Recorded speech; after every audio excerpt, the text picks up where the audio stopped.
Halo, salam jumpa kembali dengan saya Safri Arifuddin Masar. Dan untuk review buku kali ini kita akan bahas satu buah buku yang berjudul Skandal Sastra Undercover.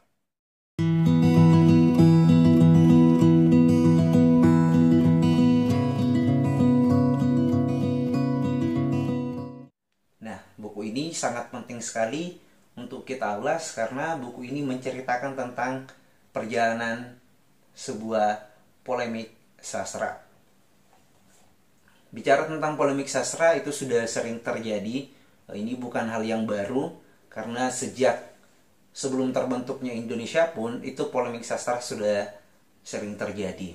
Anggap saja misalnya di tahun 30-an itu ada polemik sastra atau polemik kebudayaan antara Sultan Tahdir Al-Syabana dengan Ki Hajar Dewantara, di mana satu Sultan Tahdir lebih ke barat-baratan, kemudian Ki Hajar Dewantara yang lebih banyak menggali nilai-nilai timur. Pun misalnya pada tahun 60-an ada polemik sastra dan kebudayaan yang sangat terkenal sekali, yaitu polemik antara Lekra, lembaga kebudayaan rakyat yang dianggap dan selalu dianggap berafiliasi dengan Partai Komunis Indonesia, yang ternyata juga sebenarnya tidak, meskipun pemimpinnya adalah orang-orang yang memimpin juga PKI, dengan satu kelompok yang disebut dengan Manifesto Kebudayaan atau yang biasa disebut dengan Manikebu. Itu sangat fenomenal sekali juga perseteruan polemik sastra dan kebudayaannya. Sampai pada akhirnya setelah PKI dibumi hanguskan, ya termasuk juga Lekra dan Gerwani dan sebagainya. Jadi sampai tidak bisa lagi lihat itu sosok fisik kelompok Lekra ini yang sudah ditiadakan oleh negara.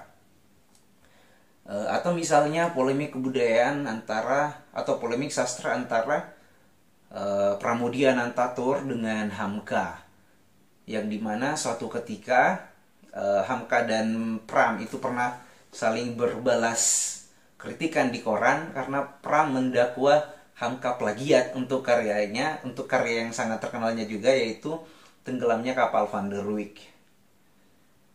Nah, itu juga menjadi kenangan sastra kita ya. Kemudian juga ada polemik sastra era-era 2000-an ya, pasca reformasi. Ketika Taufik Ismail itu menganggap bahwa sastra-sastra feminis yang diprakarsai Ayu Utami pasca 98 itu disebut dengan sastra selangkangan karena selalu bicara tentang seksualitas.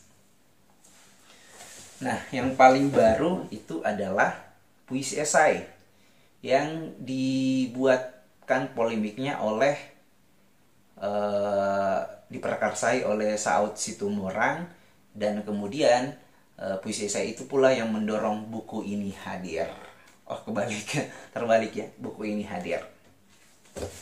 Jadi buku ini penting sekali untuk perekam perjalanan atau polemik sastra yang terjadi. Karena kalau tidak ada buku ini, kita pasti bingung bagaimana cara untuk mengetahui sejarah polemik sastra kita. Buku ini hadir itu untuk mengkonter gagasan yang terdapat di dalam buku 33 Sastrawan Berpengaruh yang diterbitkan dan dieditori oleh Jamal D. Rahman, yang ternyata dibiayai oleh Denny Januar Ali, yang dimana di dalam buku tersebut Denny Januar Ali masuk ke dalam 33 orang sebagai sastrawan berpengaruh. Nah, ini yang menggemparkan nih, sehingga Saud Situmorang mengkritik habis-habisan buku tersebut hingga pada akhirnya masuk ke dalam penjara dikenakan undang-undang ITE. Jadi ternyata polemik sastra juga itu dapat memenjarakan orang ya. Yang membuat resah banyak kalangan publik sastra itu karena Denny Januar Ali memaksakan dirinya untuk mendapuk dirinya sebagai sastrawan berpengaruh berdasarkan buku yang dibiayainya sendiri. Nah, pertanyaannya, apakah itu menjadi sesuatu yang keliru atau tidak menerbitkan buku dengan biaya sendiri? Sebenarnya tidak ya, karena di dunia perbukuan kita hari ini ada yang disebut dengan jalur indie atau menerbitkan buku secara indie. Tetapi bukan di situ titik persoalannya. Persoalannya adalah Denny Januar Ali itu menerbitkan sebuah buku yang kemudian disebarkan ke banyak tempat. Nah, ini akan menjadi sangat fatal dalam sejarah sastra kita, karena jangan sampai generasi-generasi di bawah itu membaca buku itu sebagai buku panduan untuk memahami sejarah sastra atau untuk mengetahui 33 orang sastrawan berpengaruh. Bayangkan saja di dalam buku itu Denny Januar Ali yang seorang konsultan politik ini itu didudukkan bersama dengan sastrawan yang sudah tidak diperdebatkan lagi pengaruhnya terhadap sastra kita, seperti misalnya Chairil Anwar, H.B. Yasin, W. Serendra, dan sebagainya. Nah, maka terbentuklah satu kelompok yang disebut dengan Gerakan Anti Skandal Sastra, yang kemudian menginisiasi buku Skandal Sastra Undercover ini terbit. Nah, buku ini itu berjumlah 333 halaman dan terbit pertama kali pada Januari tahun lalu atau tahun 2019. Buku ini menghimpun 48 esai yang telah lolos kurator atau yang telah lolos proses kurasi. Adapun tim ini itu dikoordinatori oleh penyair Sosiawan Leak. Dan anggota-anggotanya pun ada seperti Rudy Fovit maksud saya. Kemudian kuratornya itu ada penyair dari Bali, Wayan Jengki Sunarta. Di dalam anggotanya juga ini banyak tokoh-tokoh sastrawan kawakan yang tidak dipertanyakan lagi sumbangsinya terhadap sastra kita ya. Termasuk Ahmadun Yosi Hervanda, ada juga Hasan Aspahani dan Kurnia Effendi. Jadi buku ini atau gerakan ini digagas oleh sastrawan-sastrawan yang ada di Indonesia sebagai kontranarasi terhadap apa yang dilakukan oleh Denny Januar Ali. Nah, kita masuk ke dalam pembahasan puisi esai. Jadi Denny Januar Ali ini dianggap sebagai sosok berpengaruh di dalam buku tersebut karena menciptakan sebuah genre baru dalam penulisan puisi. Nama puisinya disebut dengan puisi esai, di mana puisi naratifnya menggunakan catatan kaki. Nah, Denny J dianggap sebagai penemu daripada pakem tersebut.